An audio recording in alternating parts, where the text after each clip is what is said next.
sa magkausama yung buntag kanatong tanan. Mamalandong ta sa pulong sa Dios dili nga kabuntagon.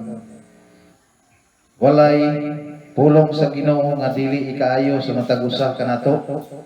Walay pulong nga makadaot ngadto sa usa ka tawo. Dili nga kabuntagon dadun kamo diya sa tima ang kaayuhan sa paghihiusa sa usa diha sa mga Kristohanon o sa katawhan sa Dios. Matod pa ang pulong sa Ginoo diha sa Salmo Kapitulo 133 verse 1 nga nagkanayon ang pulong sa Dios nga pagkaayo o pagkaanindot kun magkahiusa pagpuyo ang katawhan ingon nga mga igsoon.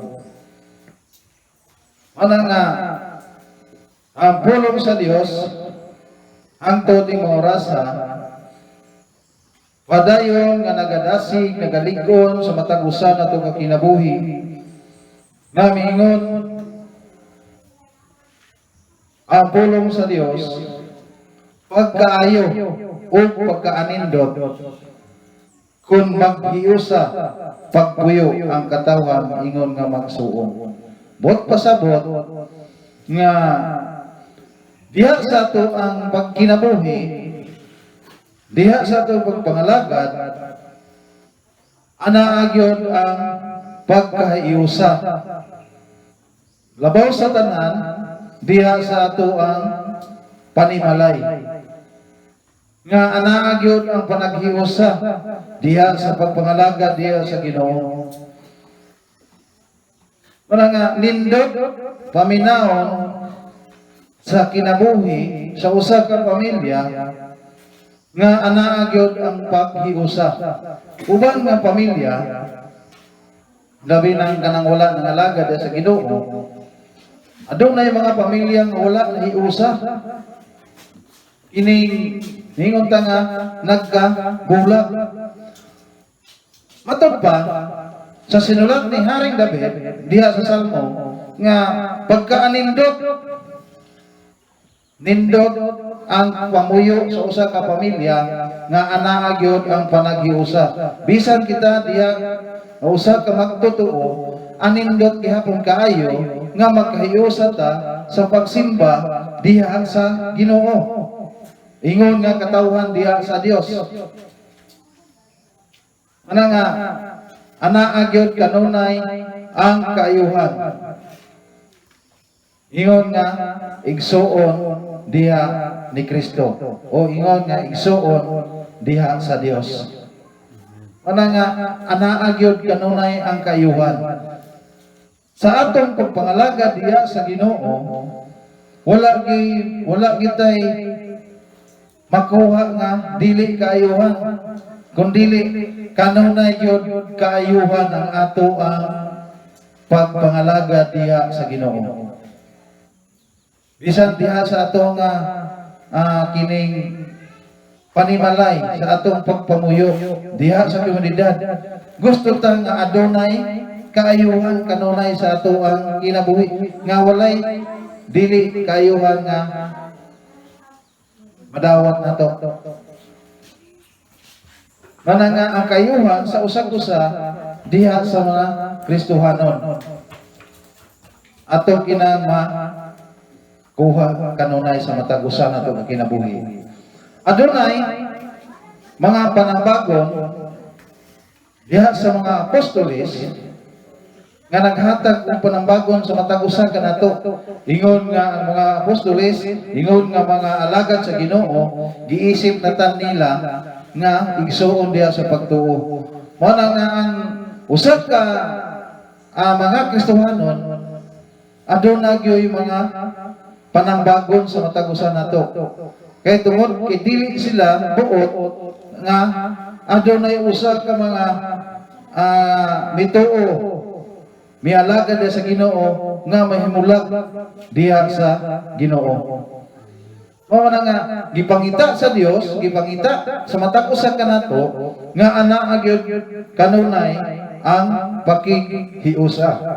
So sa diha nga aduna na kay paghiusa diha sa Ginoo o diha sa imong isig katawo, matud pa ang pulong sa Dios diha sa Marcos kapitulo 9 bersikulo 50 nga pakigdait sa usag-usa. Nga gikinahanglan din nato sa atong kinabuhi kung ikaw nga nahiusa diha sa Ginoo o nakakuha ka kaayuhan sa paghiusa diha sa Ginoo, gikinahanglan di ay sa matag usa kanato nga anaa ang pakigdait sa usag-usa. Meaning mo pasabot nga dili ingon nga pinahitay o dili ingon nga nang ingon nga mag nilibakay o magsuinganan ni sinong bagay. Ana agyud kanunay ang pakigdait. Matod pa ang pulong sa Ginoo diha sa Marcos kapitulo 9 bersikulo 50. Nga ana ang pakigdait. Ang pulong sa Ginoo matod pa, ang asin maayo. Apan kung kini kawat-an sa iyang kaparat, unsaon man ninyo pagbalik sa lami nini. Adunay dakong pangutana.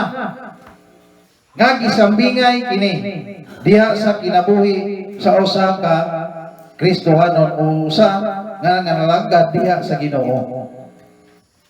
Nga gisambingay ang usa ka asin diha ay sa kinabuhi nato nga makita diha sa katawhan o makita diha sa atong mga isikigsoon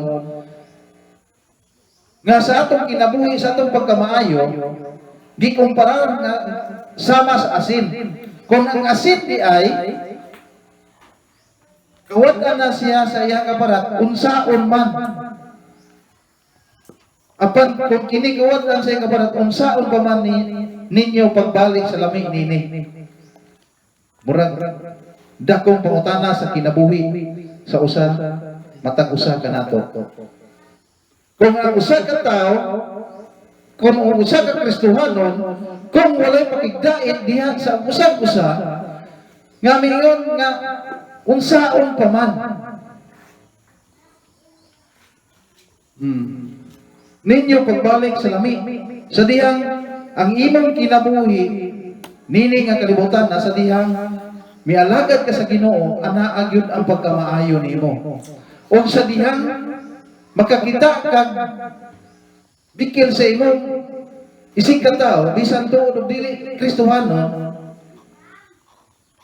murag medyo mawad-an na gyud og kining gana ang imong si kataw sa imuha. Wala nga, unsaon pa man pagbalik sa lami. Ining asin, inigkakuan na. Inigkahili siya na kinalabi naging pasubraan o asin. Diba? Wala naging lami, no? Maparat na manggit siya. Ingon ana usab ang kinabuhi sa usa ka tawo kung mawala na ang iyang pagkamaayo. Kung wala sa ipakigdait ngadto sa iyang isig ka tawo. Nga gikinahanglan dahil sa matag usa ka nato kung sa dihang nakaanglaan na nimo ang kaayuhan diha sa imong kinabuhi, kaayuhan diha sa imong isig ka Kristohanon, kinahanglan di ay ang gihapon sa matag usa ka nato ang pakigdait. Meaning pasabot nga anaa ang pagtinagdanay. Kung unsa man ang imong kinabuhi, status imong kinabuhi, ipakita kanunay diha sa Dios nga ang imong kaayo ipakita kanunay. Anaa kanunay ang pakigdait. Ipakita pod sa imong isig ka tawo ang imong pagkamaayo. Kay base sa asin, kung unsaon pa man pagbalik nini sa lami. Kay kana bitaw kinabuhi ka diha sa pagkamaayo. Nabay na kinabuhi nga maayo. Pero di ay silang kasing-kasing layo. Kung sa diyang mabikil na, dito na manggawas ang kinaiya. Tungod kay wala nagagikan siyang kasing-kasing kung unsa ang iyang pagkamaayo. Ug kung ang tao po nga nagkinabuhi diha sa pagkamaayo, mabikil gamay o makasulti gamay nga makapasakit sa iyang isig tao, ang katong tao nga iyang nasakitan ng sulti, ang imong kinabuhi, pagtanaw niya sa imuha, wala na lami ang imong kinabuhi. Wala nga ampingan. Mag-amping ang usa ka tao labi na gyud nga kita nga nangalagad diha sa Ginoo. Kaya alang kanila, wala na lami ng tawanan na. Parat na sama sa usa ka asin kon matimplahan nimo ang bisag unsa kalami sa sudan nga imong matimplahan kung masubrahan sa asin mawala kay lami mo parat gyud. Mo na nga sa ato kung kinabuhi kung masubrahan po nato ang ato ang kining wala tay pakigdait, wala tay pagtagad nato sa atong isikat tao, masama sa asin nga walay lami. Na unsaon pa man pagbalik aron mo balik ang kalami. Kinahanglan ana agyod ang pakigdait. Nya mingon pagbaton kamo asin sa paghinigalaay o pagdinaitay kamo. Naa diay ang sikreto.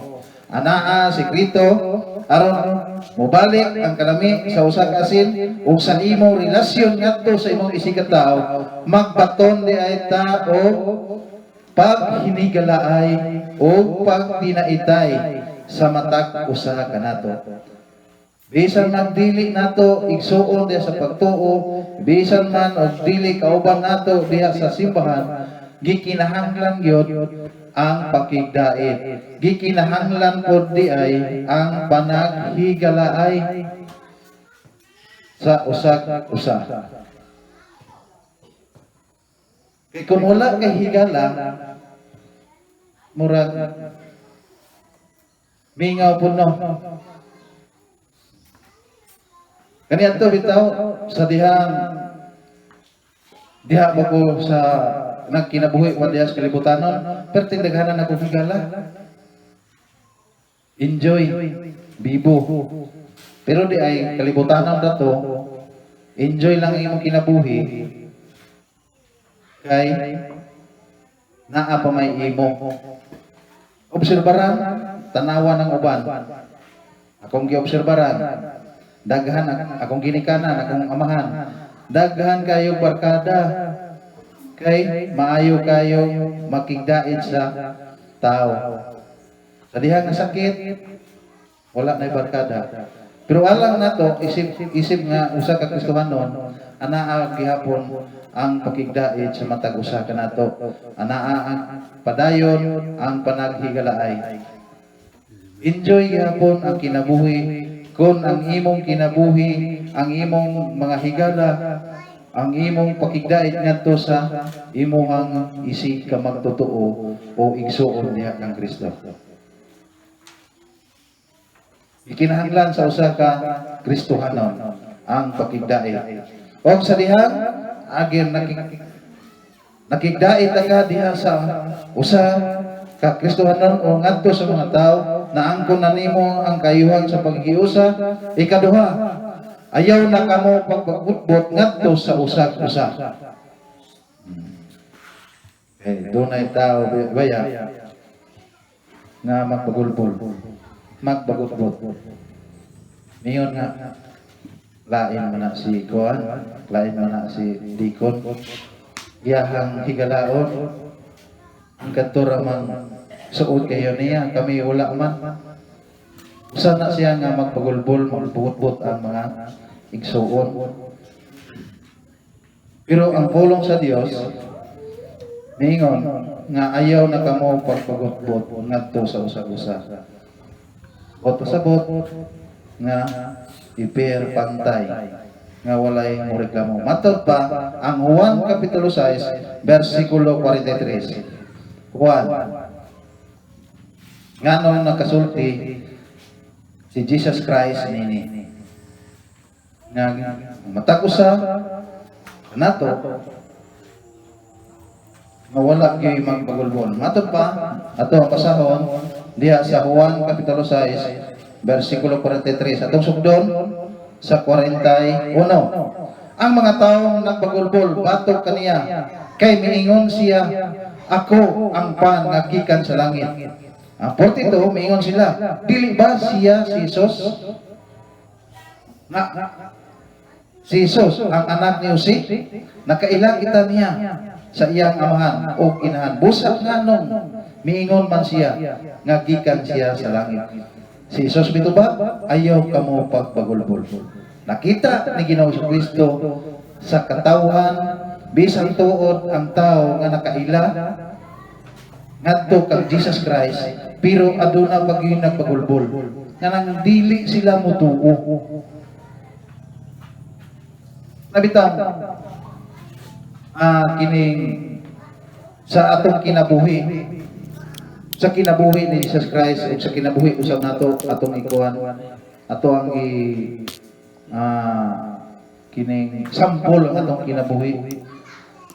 Kung sa dihang mibiya na bitaw ka diha sa kalibutan na namong pagkinabuhi, aduna gitaw nga nagmubagulbol si moha. Unsa ra na siya kaniadto? Nganong ni undang siya, nganong ni biya siya nianang kinabuhi niya kaniadto. Nga hayahay manunta kini kinabuhi. Maupod sa kinabuhi ni Jesus Christ nga si Jesus Christ nagpaila ngadto unta sa katawhan. Nga siya nagpaila nga gikan siya ang pan nga gikan sa langit nga gihatag sa amahan. Pero ang mga tao unsay reaksyon, unsay ilang ipakita. Kaya ilang pagtanaw kang Jesus o kang Jesus Christ, kaya ang amahan niya nga mao si Jose o si Maria, ini mga tawhan na nakaila. Kanya ang ilang gikakuanan kay ngano daw si Jesus miingon siya nga gikan siya sa langit. Motong misulti si Jesus Christ ngadto kanila mitubag, ayaw ka mo pagpagulbol. Yan labaw sa tanan, ang verse 44, walay makaari ka nako gawas ko ng akong amahan nga nagpadala ka nako, maoy magpaduol kaniya, ngari ka nako, ug banhawon ko siya sa katapusang adlaw. Ano nga, iwas yun sa mga Kristohano o sa mga nangalagad diya sa Ginoo, iwas yun sa pagpagulbol. Mana nga wala kita tuguti nga magpagulbol, labaw sa tanan diha sa buluhaton sa Ginoo. Monay di sulti ni Jesus Christ sa matag usa kanato na dili gyud magpagulbol. Labaw sa tanan, labi na gyud ang tao nga magpagulbol kana bitaw alanganin pa nga pagka-Kristohanon. Mga kung unsa may mga buluhaton trabaho buhat lang pero walay pagpagulbol. Kaya ana man nimo, naana nato, naangkon na nimo, naangkon na nato ang kaayuhan. Naangkon na nimo ang kaayuhan, ana kanimo ang pagigdahit, unsa pa may imong, unsa pa may pagulbulan, naana nimo ang tanan. Dili na, ayaw na kamo pagpagulbol, pagpagulbot ngadto sa usag-usa. Ikatulo, pakig-angay. Naangko na nimo ang kayuhan, pakigdait, wala na kanimo ang pagulbol, ana-ana ang pakigangay sa matag usa. Meaning, ang pakigangay kining pantay. Kung doon na kay ihatag nga bugas, pantay. O 3 kilos iha, 3 kilos po. Kaya parang walay bagol-bol. Na? Pakigangay. Ang Roma Kapitulo 12, versikulo 16.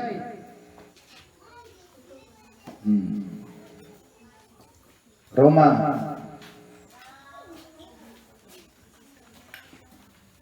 12:16. Pakig-angay sa usag-usa. Matod pa, angaya pagtagad ang tanang tao. Ayaw kamo pagpagarbo.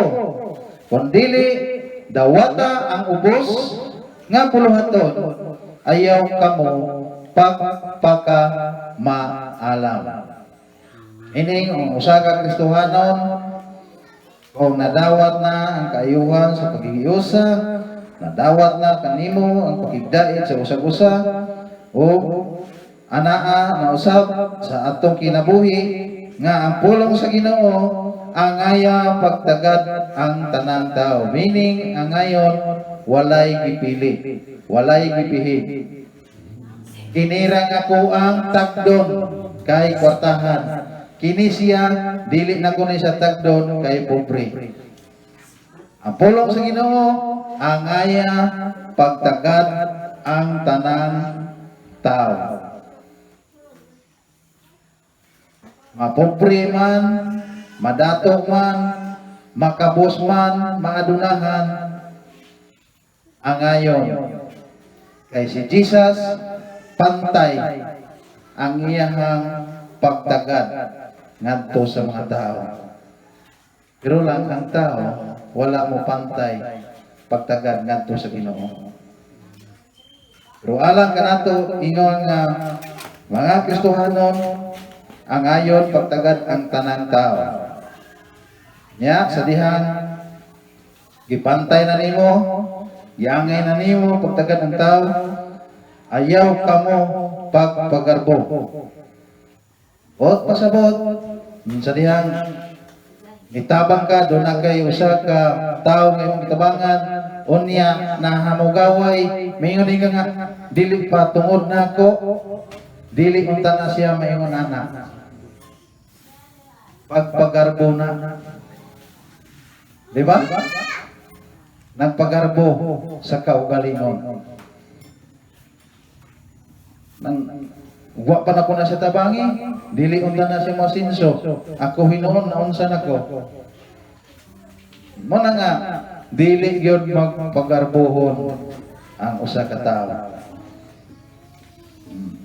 Unsa pa? Ayaw ka mo pagpagarbo, kung dili dawata ang ubos nga buluhaton. Ayun nga. Ako'y kuha na, kay kahawag kay kuha na. Pagarbo din ka. Pagarbo din ng tao. Ako himo na. Himan-himan din, nangapalpak. Ang kinahanglan di ay, kung unsa man ang anaa sa imuha, anaagyod ang pagpaubos nga sa imong pagalingon. Sige, ikaw buhat na. Sige, ako wala ng buhaton. Kutob sa ako ang mahimo. Ban sa pagpaubos. Anak mo sakto. Dili mo nga, ako'y ko na. Ako'y trabaho na, kay kaya na ko na. Nagpagarbo man na. Pero ang pulong sa Ginoo, dawata ang ubos nga buluhaton. Unya, ayaw ka mo pagmakaalam. Ako ikaw na kay naanak ko na. Hawag ko mo gama anak. Doon ako kaalam. Pero ang pulong sa Dios, dili. Ayaw gyud pag makamaalam. Mao ginay pasidaan, pahinumdom sa matag usa ka Kristohanon o labaw sa tanan ngadto sa mga katawan, ngadto sa mga tao. Na ang pakikiusa. Tabangan. Matod pa sa Sunday School, tinabangay. Pagka mapaubsano, pagka maagho, tanan. Kung doon na kayo mapaubsano, doon na kayo pagka maagho,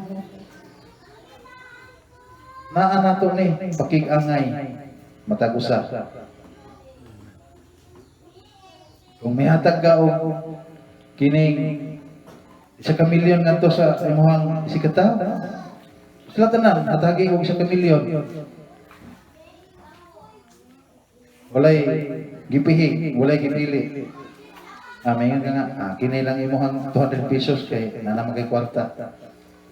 O na nakagipihi, walay pakigangay.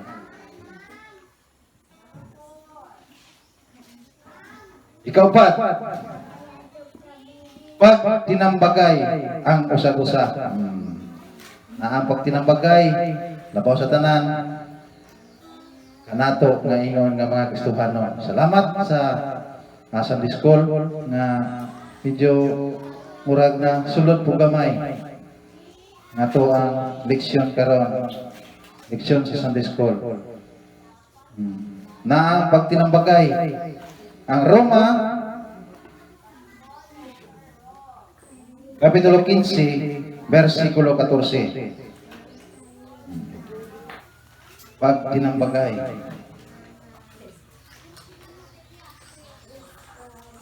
Roma, Kapitulo 15, versikulo 14. Mga igsoon, nakasiguro ako nga puno kamo sa kaayo o tanang hibalo o makahimo kamo pagtudlo sa usag-usa. Naagihapon ang pag tinudluay, pag tinambagay nga labi na gyud makita nimo nga makita nato ang usa ka igsuon sa pagtuo, ang usa ka Kristohanon nga nagbuhat nga dili maayo ang iyang gibuhat, gikinahanglan di ay sa matag usa kanato nga anaa ang pagtambag, pag tinudluay. Labaw sa tanan, pulong sa Ginoo. Nakakanunay ang pagtudlo. Nga, iisip ta, nga usa ka igsuon diya sa pagtuo nila Apostol Pablo, nga nakasiguro siya. Nga diri sa to kinabuhi, nga puno kita sa kaayo. Dili lang sa kaayo, nga napuno ta. Napuno ko ta diha sa kahibalo. O sa diha napuno ka sa kahibalo, makahimo ka na sa pagtudlo sa matag usa. Makahimo na ka sa pagsulti sa ngadto sa usa-usa ka igsuon o bisan dili igsuon sa pagtuo. Unsa may isulti, unsa po itudlo, kining pulong sa Ginoo. Labaw sa tanan, kining pulong sa Ginoo. Doon na po kay igsuon sa pagtuo nga medyo buhat nga dili maayo. Anaapod ang pagtambag, anaapod ang pagtudlo. Nga brad, sis, dili na maayo ang imong gihimo. Nakasupak na diha sa atong Ginoo. Na ang pagtudlo. Di ba tayo yun nga, pasagdilan na siya kay dako naman na siya kay balon na. Gawas tingali, nga imo na siya gusultihan, niya dili manumbaling, pasagdahan. Kaya doon na naman si laing kalibutan. Pero ang pulong sa Ginoo, anaan yun ang pagtinambagay, pagtinudloay. Matagusan na to. Sa katapusan, diha sa Roma, Kapitulo 5, managsama sa una-una. Ang atong una-una, managsama di ay. Pareha ka rin atong una-una, ang musimba ta, diha sa Ginoo. Kung wala pa nag-iusa atong una-una, wala ka din ka ron. Kung kaya nag-iusa ang atong una-una, misimba ta sa Ginoo, miday ta sa Ginoo. Di ba? Kaya nag-iusa ang atong una-una. Musimba ko sa Ginoo ron, matugog simbahan kaya musimba ko. Ang Roma, Kapitulo 15, verse 5. O ginaot unta nga ang Dios ang nga tinubdan sa pailog ug kadasig maghiusa ang iyong mga hunana pinagi sa pagsunod sa panag-ingnan ni Kristo Hesus. Unsa may pinag-ingnan ni Kristo Hesus sa iyang kinabuhi?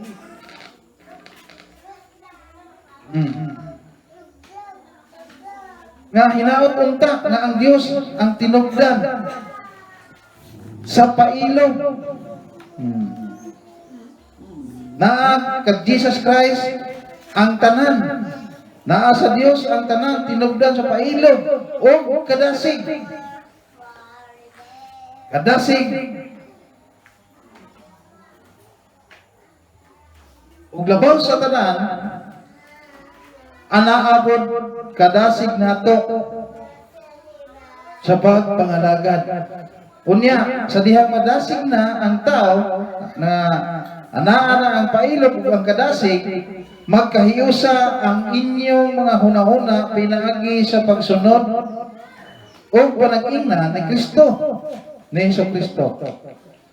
Meaning, buot pasabot o sa dihang sa atong pagkinabuhi, sa atong pagpangalagad diha sa Ginoo, nga atong kapanaminan ang kinabuhi ni Jesus Christ ato sa Ginoo nga panag-ingnan kung unsa ang iyang pagkinabuhi. Dihang nagsulod pa siya sa pagkatawanon, anaa ang iyang pailog. Siya man ang tinubdan sa pailog, anaa pud unta sa tao ni nausab nato kini. Na ang tinubdan sa pailog, tinubdan sa kadasig. Nya kay tinubdan man si Jesus Christ sa kadasig, sa pailog, eh siya man ang atong panag-ingnan, makahiusa ang ato ang huna-huna. Walay ingon nga naay mo sukwahi. Kung unsa may mga plano, kinahanglan nga magkahiusa. Nagkahiusa ta, naghiusa itong una-una, nga sa umabot na ito tagsigibig, mauna itong plano, o di, nagkahiusa. May palita o bakpin. Kaya itong buhion. Walay di supak. Okay? Ang atong una-una, nagkahiusa man. Sa dihang nagkahiusa, kinsay tinubdan ani, kinsay atong panag-ingnan ani, si Jesus Christ, kay siya ang tinubdan sa tanan nga panaghiusa. Dinis kalibutan, doon ay tinubdan sa paghiusa. Sa kalibutan lang na, dinis kalibutan. Pero diha sa espirituhan, ang tinubdan sa panaghiusa, ang panag-ingnan sa panaghiusa, walay lain, kundi si Jesus Christ lang. Maghiusa nga itong una-una. Di na ito undangon. Kana lang nagiusa ang itong una-una sa tumo nga kaayohan. Dili nga magkahiusa diha sa pagkadautan. Salamat sa pulong sa Dios.